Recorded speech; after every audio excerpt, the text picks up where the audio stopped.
guys, it's Carissa.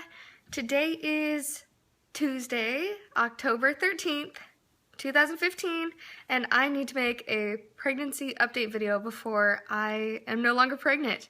I am 39 weeks pregnant today, and I have so much to share with you guys.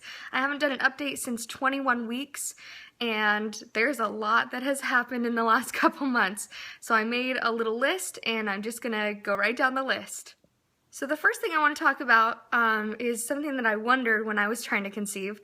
When people get pregnant and they disappear, like all of a sudden it's like you spend so much time doing TTC videos and then all of a sudden it's like, where did they go? Why aren't they doing pregnancy updates? And for first-time moms, I can tell you I figured it out.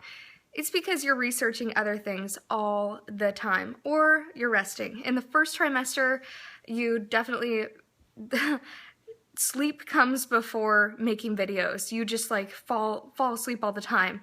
So that's why. Also, going throughout the pregnancy, there's just so many things that are controversial that you're preparing for the baby that you need to know about. It's all about educating yourself, and it takes massive amounts of time. It's like an everyday task to look up something new and to look up the safety hazards of it, and should you choose this versus this. Like I said, everything is just so controversial, and you really got to know what you're doing to prepare yourself. So all of your time gets really eaten up with, not only if you have a full-time job, you're working all the time, you're then exhausted from working all the time, and then you need to research all this baby stuff. So your time just gets eaten up, and that's why I now understand when people get pregnant, they don't make updates every couple weeks, because the energy you once had and the time that you once had, you don't have that time anymore, and time gets even more limited once you have the baby. So that is the first thing.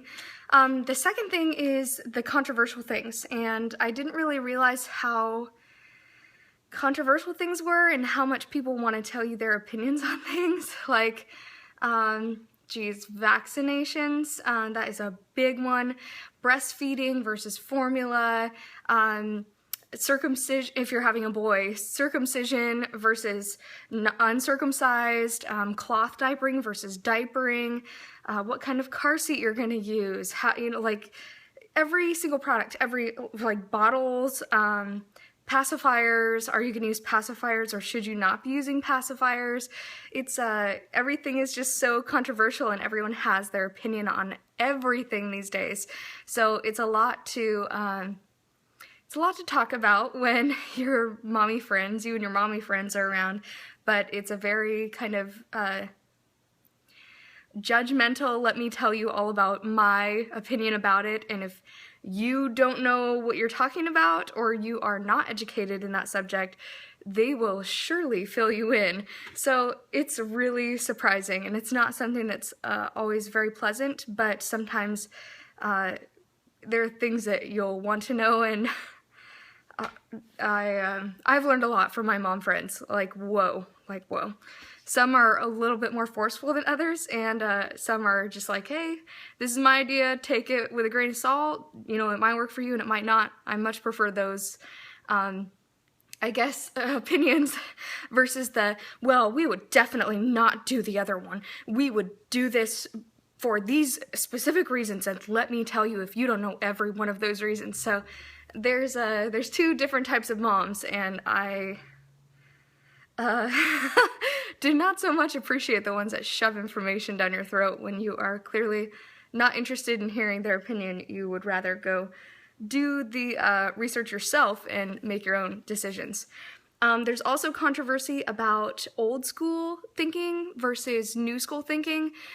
So a lot of things that like your mom or your grandma or your aunt or people that are in a different generation in their lives, they will tell you about things that they feel very strongly about. However, information and technology has changed since then, and it's kind of a hard pill for them to swallow when you say, what you believe is no longer true because of these bunch of studies that people have done that say that you can't do that anymore. So it's been interesting conversations, that I can tell you. a lot of interesting conversations, and thankfully I am more on the educated side than the uneducated side, so when somebody says something that is like just way off and I already have done the study on it and I'm like, you absolutely cannot do that, you don't really understand that there is this much risk involved in doing that. So it's been interesting having conversations in general. So I kind of have a timeline of things from 21 weeks. So what we decided to do the next week after, so at 22 weeks, we decided on a name. Her name will be Lacey Nicole. We love the name Lacey because, and we searched forever for a name, and there was nothing that really got us excited, and we decided on Lacey because we think it would be great because, well, first of all, neither of us have ever met a Lacey, so we don't have any preconceived notions of what a Lacey will be like. We think the name sounds very sweet and innocent and just very feminine and beautiful, and we think that it will fit with every age. So a baby named Lacey, a 5-year-old named Lacey just going into school, you know, a teenager named Lacey, a mom named Lacey, Grandma Lacey. We just think it will be a perfect name for every single age. So we love that name, and we named her Nicole because my sister's middle name is Nicole. Her name is Amy Nicole. So we decided, since Amy is such a significant part of our lives, that we wanted to name her Lacey Nicole after Amy Nicole. So that has huge significance, and we're really proud of that decision. We were considering different names, but we decided against them because we just really like how Lacey Nicole sounds together. So we're happy that we finally made that decision. That was wearing on us for a long time. It's really hard to name a child, name somebody that you have full control of what they will be called for the rest of their lives. It's a big responsibility, and there's a lot of controversy over names, such as the spelling of the name, mainly the spelling of the name and the pronunciation. So a lot of people, they're coming up with all these crazy names that nobody can pronounce and nobody spells right, and then they get upset because nobody can say their kid's name right and nobody can spell their kid's name right. So for me, it's kind of a no-brainer because I have a name that is not misspelled, but a name that is how do I say this? And sorry, Mom. My name is spelled Charissa, and everybody calls me Charissa, Charissa, Charisse, and just recently my mom went to the doctor's appointment with me, and she had never heard so many people in such a short period of time mispronounce my name. And I just looked at her every time and I was like, see? So I think it really dawned on her that putting an H in there really screws things up. So me, knowing how often people mispronounce and misspell my name, I did not want to subject Lacey to that. So Lacey will be spelled the standard way, the first way that everybody thinks of, which is Lacey. So there won't be any controversy over weird spellings, weird made-up names. I don't agree with that just because, like I said, I have dealt with misspellings and mispronunciation of my name, and it is an everyday annoyance. So not subjecting her to that. Let me see here. So starting at about 25 weeks is when I could feel her all the time, and that is such a cool feeling. Before I got pregnant and in the beginning of my pregnancy, I would ask people, what does it feel like for baby to kick you? Like, what does that feel like? And nobody could really explain what the heck that feels like.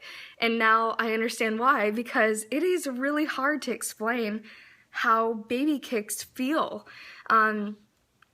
You know, it's not something that you can explain very well. So you just have to take people's word for it that they really can't explain it. But it is the coolest feeling, and most of all, it's a reassuring feeling, because obviously you get to the point where you can feel the baby moving, and that is then your reassurance if you don't have an at-home fetal monitor. So that is super cool, and I love feeling her move. A lot of times, and I found out at 25 weeks that she can give some really hard kicks, and before that point, they were probably around 18 weeks I could start feeling. So between 18 and 25 weeks, I would feel movement, but it was never a painful movement. And yeah, you can feel hard, very painful kicks, especially when they're at your bladder, and in your guts and your ribs, and oh my gosh, surprise! So, found out that there are hard kicks. At 27 weeks, we started with her nursery. We chose a hot air balloon theme because my husband proposed to me in a hot air balloon, and that was a theme that just really spoke to us, that we got really excited about. So we are almost done with the nursery. That's going to be my, likely my next video is the nursery tour, our maternity pics, the baby shower, and I did also want to do like a pregnancy must-haves. And my husband and I, we have been documenting the size of the baby by measuring it and holding little fruits and vegetables. So I'm going to make a video out of that, and people are still also asking about a Q&A video. So I have a lot to do, and I may be sending out a lot of videos within this next week if I'm able to, because my due date is October 20th. So that's 7 more days. So that's a lot of videos to be able to produce and put out in that short of time. But I may just decide to just get them out and do it because I want to share that stuff with you guys, and it's stuff that I should have done sooner. However, I'm trying to wrap up all of my business needs and everything so I can prepare to have everything kind of on hold for the holiday season and just kind of on autopilot so I don't personally have to be doing everything once Lacey is here. So it's been a lot of work business-wise to get that done. However, it has been less work that I've been able to put into videos and stuff like that. So I will try my best to do that in the next videos. At 29 weeks, things changed big time. So I got in a car accident. I was rear-ended, and it caused a placental abruption, and I was in the ER for 3 days. Oh my gosh, that was the scariest. That was so scary. Lovely. My neighbors are ringing my doorbell. So, one sec.